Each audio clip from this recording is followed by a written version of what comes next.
You're listening to Give God 90, where we're not afraid of the tough biblical questions, because we will dig through the language, the culture, and the history to find the truth revealed in the words of our Creator. I wanna see the light.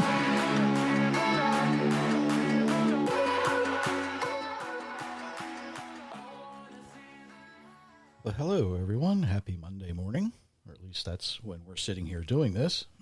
So whenever you listen to it, happy whenever. My name is Jerry Mitchell, your host for Give God 90. Sitting in her supervisor's chair once again is Myra. Hello, everyone. Healing nicely. Yes, I am. She gets to go get her stitches out this week, so that's a good thing. Maybe she'll stop itching. Yes. We appreciate each and every one of you. If you're new here, don't forget there's the website, givegod90.com. Lots of good stuff there. If you like what you hear, don't be afraid to hit those share buttons and like buttons and notification buttons and all that good stuff. That way, more people get to hear us and they get to find us a little easier. And always remember, if you like what you hear, your family would probably like it, your friends would probably enjoy it, and your enemies really need to hear it as well. So there's that. I need to have a little bit of fun this morning because what we're going to talk about is one of the things that it doesn't frustrate me. It doesn't irritate me. It just gets monotonous, repeating the same things over and over and over again. And among the things that we have actually turned into a confusing subject is the weekly Sabbath rest. And in an effort to remove some of that confusion, we need to understand why this has become such a confusing subject, for one thing. Now, I know that everybody has kind of their own traditions and doctrines that they have been trained to believe about this. But we're going to look and see what the Bible really tells us. We're going to look at some definitions that were, I don't want to say created, the definitions that were in place shortly after the Bible was translated into English. Now, I'm not going to get into what day the Sabbath really is. I believe we've covered that in other podcasts. So today we're going to begin by finding out one of the things that seem to confuse the most people. It primarily focuses on what is work. Now, in 1828, Noah Webster published a dictionary. It was the American Dictionary of the English Language. And that's when it was published. So he was working on this for several years, probably, prior to that. So sometime between 1800 and 1828, he defined work this way. And I'm going to read this from his dictionary. First definition, in a general sense, to move or to move one way and the other, to perform, as in popular language it is said, a mill or machine works well. Second definition, to labor, to be occupied in performing manual labor, whether severe or moderate. One man works better than another. One man works hair, another works lazily. In other words, one man works very hard, another man doesn't work so hard. Third definition, to be in action or motion as the working of the heart. Fourth, to act, to carry on operations. Fifth, to operate, to carry on business, to be customarily engaged or employed in. Some work in the mines, others in the loom, others at the anvil. So he's covering all the bases here, right, that were pertinent to his time frame. Sixth definition, to ferment, as unfermented liquors work violently in hot weather. Seventh, to operate to produce efforts by action or influence. So, looking at this, can we say that according to Noah Webster's definitions, we're not even allowed to get out of bed and move on the Sabbath? And I'm not being facetious here. Some people take this so literally that is what they think about. It's there is a I wasn't going to go here, but I'm going to go here. There is a belief that the Essenes in about the time of the first century, or just prior, or around the turn of the first century, the Essenes were so engrossed in making sure that they didn't work on the Sabbath that they would stop eating on Wednesday. They would stop drinking late Thursday, so that they wouldn't have to, well, this is going to be a little gross, but they wouldn't have to go to the bathroom on the Sabbath. They believed that was work. Now, today, I think we would say that's a little extreme. But work is one thing. Labor, on the other hand, he defines differently. In labor, Noah Webster writes in the first definition, exertion of muscular strength or bodily exertion which occasions weariness, particularly the exertion of the limbs in occupations by which subsistence is obtained, as in agriculture and manufactures, in distinction from exertion of strength in play or amusements.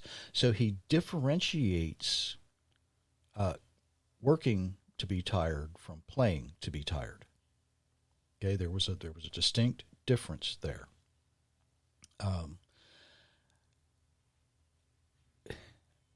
He goes on from exertions in strength or play or amusements which are denominated exercise rather than labor.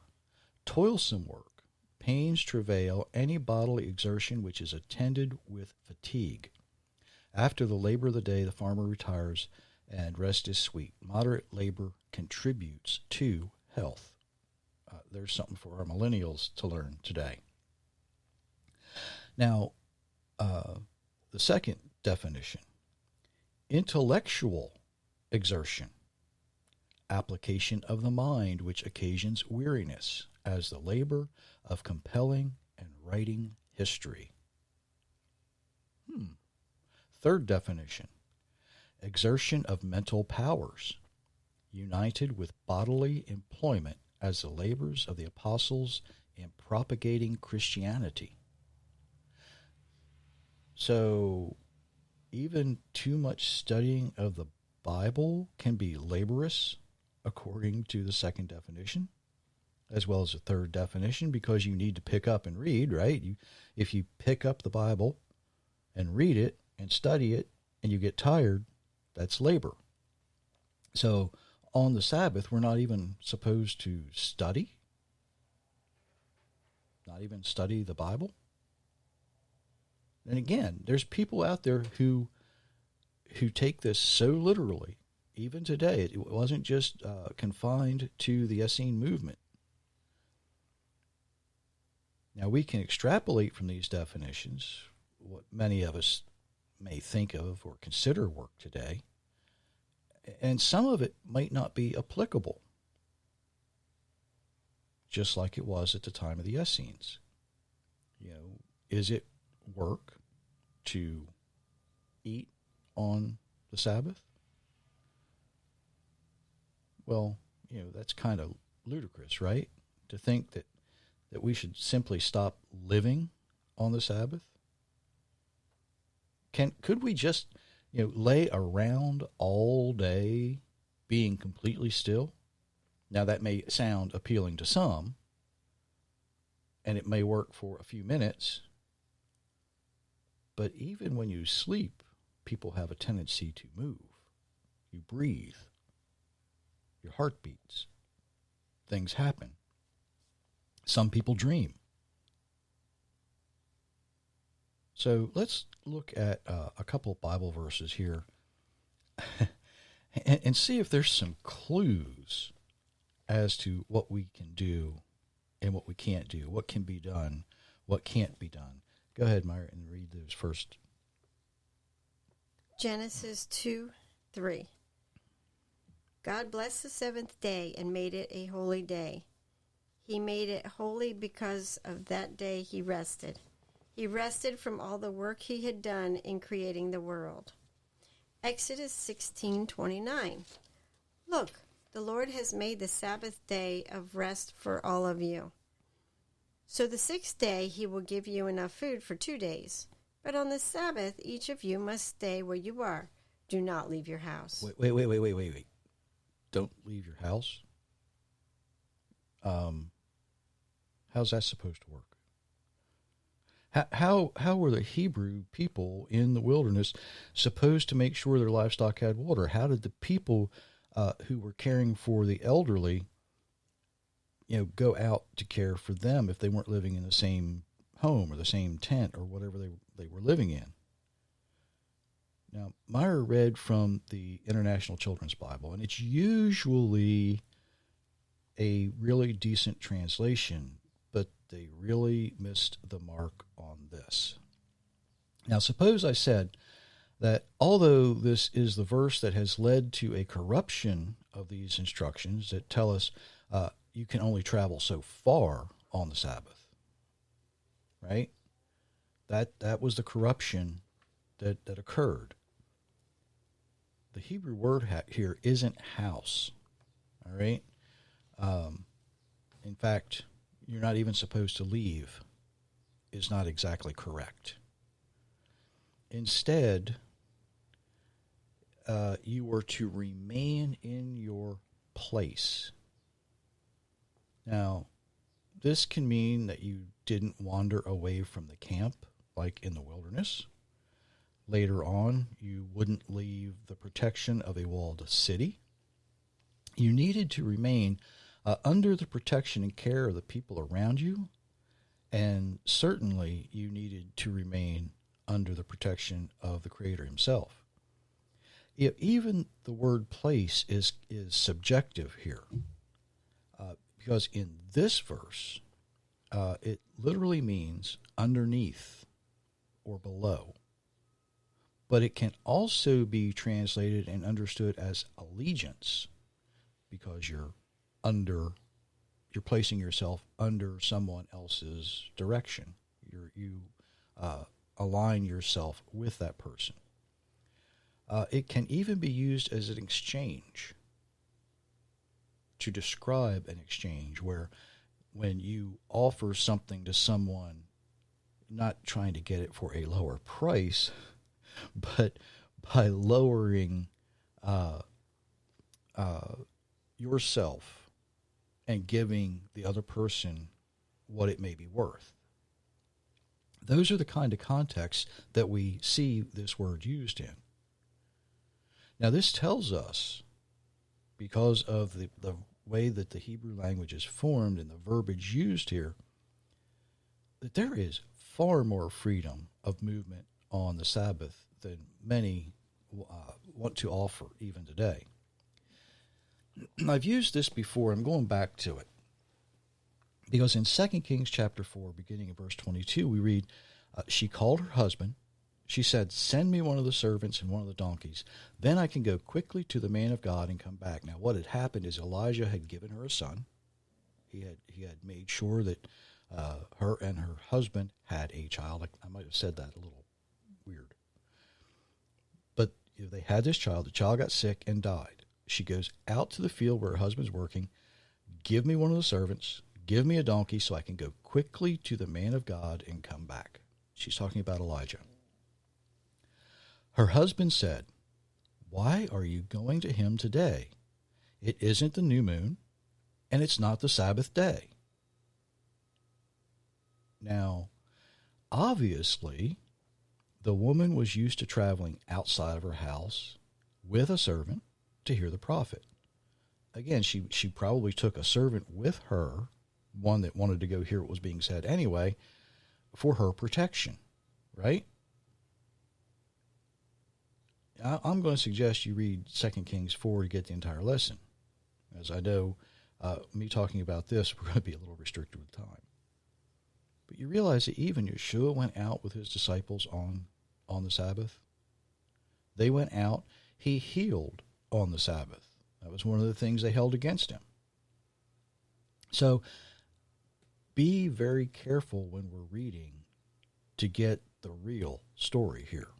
Because, if you get tunnel vision, if you only read in one language, and I know many people only read in the language that they have, and that's fine. But if something really doesn't make a lot of sense, or it seems to be contradictory, it's time to ask some questions.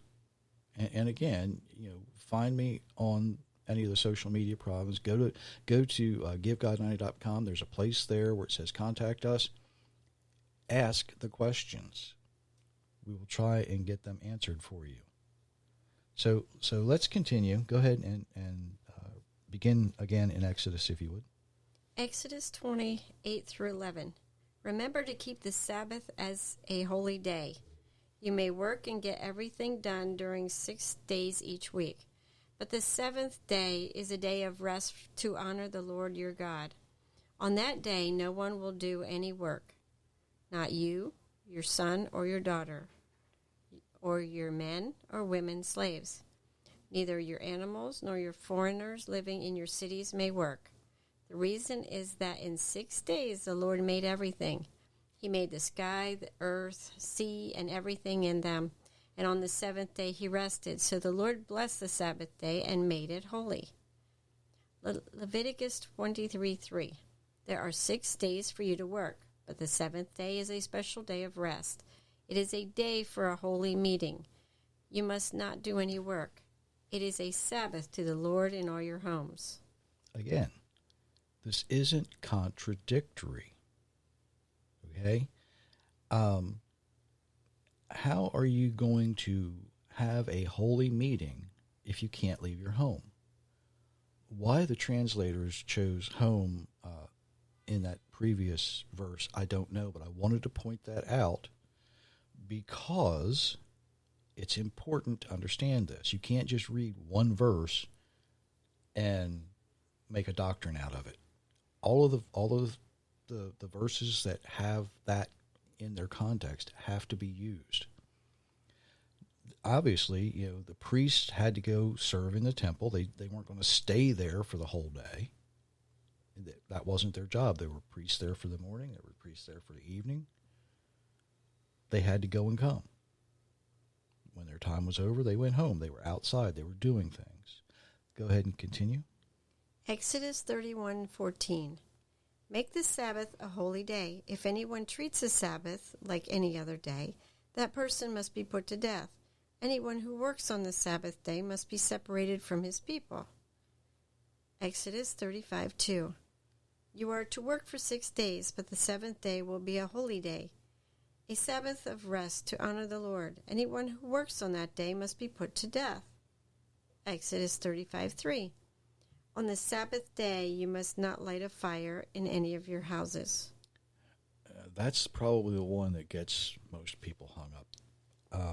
Now remember, when Moses wrote this, fire is not only what someone would use to light a home, it also heated their home.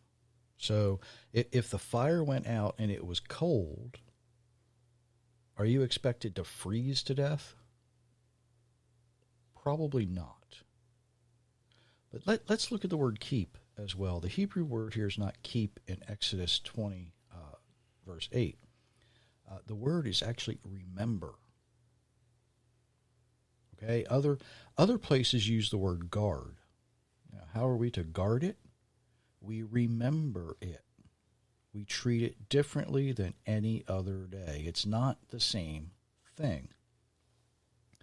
We remember that our Creator rested from the work of his creation in Genesis 2:3, I believe it was. You know, was he tired of speaking? I don't think so. I think he finished and rested. It was done. He didn't need to do anything else to his creation of this universe that we live in.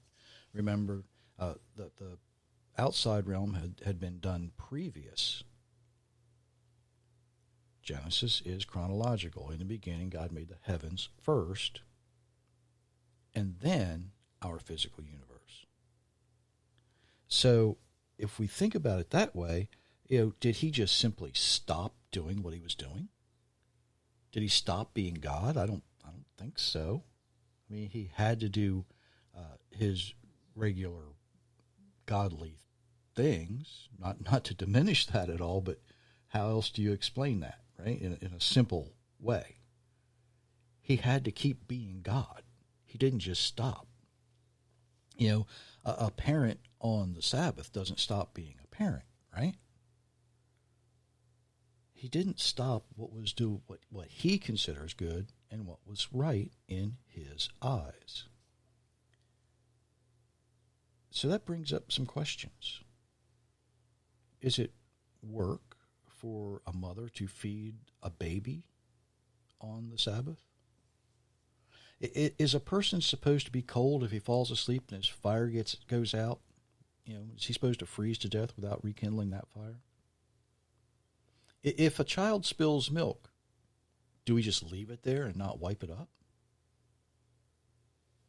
Here's one that's a little gross, but I think it drives the point home. If you're caring for an elderly parent and they happen to soil themselves, are we supposed to leave them in that until evening? While I'm asking questions, why does mankind try to impose unreasonable limits on the freedom that our Creator has offered to us? Jeremiah 17:21 and 22 says, "This is what the Lord says." Literally, this is what Jehovah says. "Be careful not to carry a load on the Sabbath. Don't bring it through the gates of Jerusalem on the Sabbath. Don't take a load out of your house on the Sabbath. Don't do any work on that day. Keep the Sabbath as a holy day. I gave this same command to your ancestors." Now, some people have imposed restrictions so harsh that it says, well, you can't even carry a key in your pocket. That's how drastic this has gotten. Now, think about this. What about a child? Is a mother not supposed to carry her baby when she goes out to the meeting that you're supposed to have on the Sabbath? Now, I've had, it sounds like I get frustrated, and maybe a little, because I answer these questions over and over. And I understand that when people come into this way of thinking, they're coming into Torah, and they say, well, it's just too confusing. And I say, no, it's not. If you would just read what we have, you'll see how it works. Don't try and twist them into something that's man-made. Don't apply man-made regulations that restrict the freedom from labor that we have been given as our day of rest. I've had people say to me, what we really need is a list of things we can do and things we can't do, what is and isn't permissible on the Sabbath.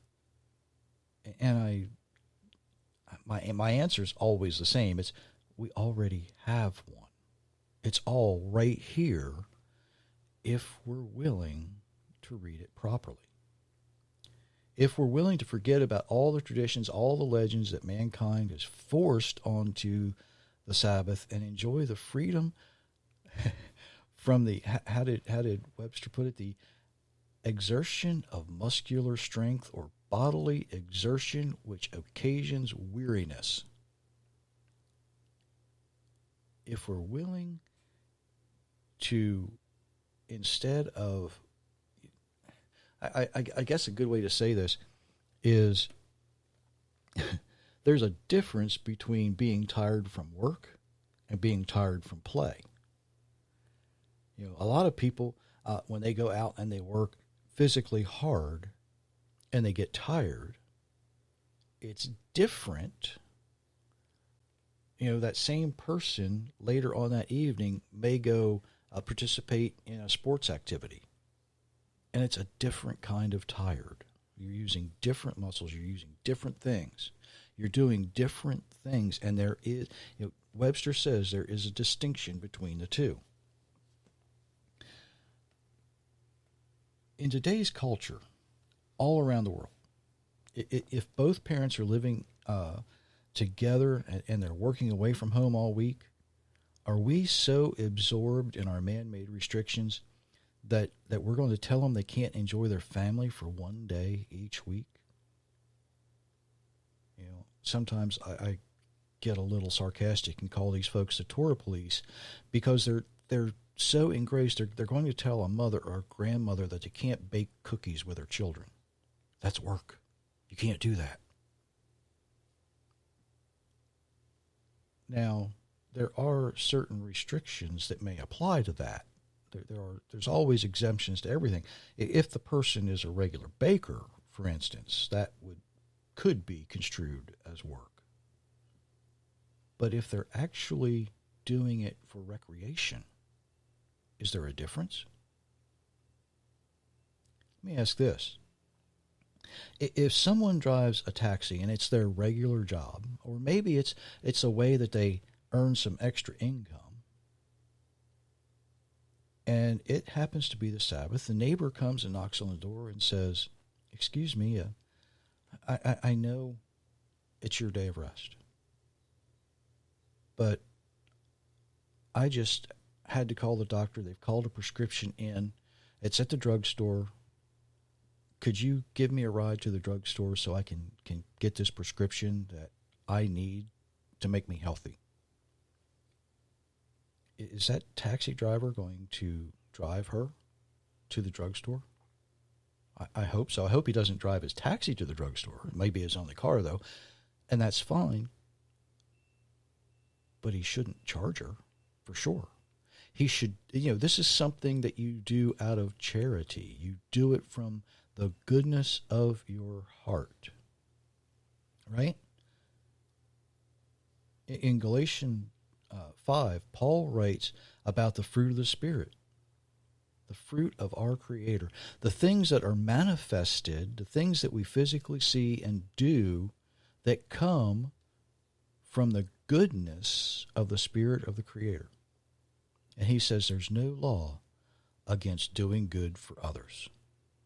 Now, you can't find a cross-reference for this. And Paul knows this because the Almighty doesn't restrict us from doing good.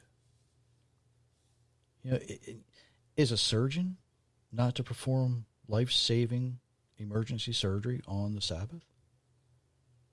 I always thought that we served a Creator who requires we do all we can to save innocent life. We're individuals. There can't be a one-size-fits-all list of do's and don'ts because we all need to know what's already been written for us. Moses did a really, really excellent job of telling us that we are free to benefit the people around us even on the Sabbath, as long as we don't receive payment or benefit ourselves. And there's always going to be exceptions. The surgeons, the nurses, and the other people who are required to attend the sick and injured, for instance, they're not the only ones. What about the people who look after the inmates in prison, the people necessary to keep a society intact, like police and fire? I'm pretty sure that even the most staunch and arrogant Torah police would not want their house burning down because a fireman shouldn't be expected to work on the Sabbath. But there are some who would say it's perfectly okay if your house burns down. Now, I've said this many, many times that a single young person will observe the Sabbath differently than an older married couple. And a young married couple with children is going to do it differently than an older married couple, maybe with grown children who maybe have moved out and have children of their own. Even they're going to be different than maybe a widowed person. They're going to do it differently in different, I shouldn't say societies, different cultures, different nations. All of these things have to be considered, and all of these things are important. We have the instructions that offer us the freedom to do what is right. Not what's right in our own eyes, what's right in the eyes of our Creator. We need to stop limiting ourselves from enjoying what the Sabbath was actually meant for. A day that we put all the craziness of the world aside and we embrace the Creator, our families, our friends, and we just enjoy being. So when the next Sabbath comes, remember it. Separate it from the other days of the week. Don't treat it like any other day. Take a breath. Breathe. Breathe in the Spirit of our Creator. Relax and just be. Because everything else is going to start all over again. All the chaos, all the hectic stuff that you put up with, it's going to start all over again on the first day of the week. Did you have anything you wanted to add to all of that? Just want to thank everyone for joining us today, and think about your next Sabbath. Absolutely. Relax. Breathe. But we'll see you Thursday, which is before our next Sabbath. Not sure when you're listening to this, but whenever it is, on the next one, take a break. It's what it's there for. Till Thursday, many, many blessings, everyone.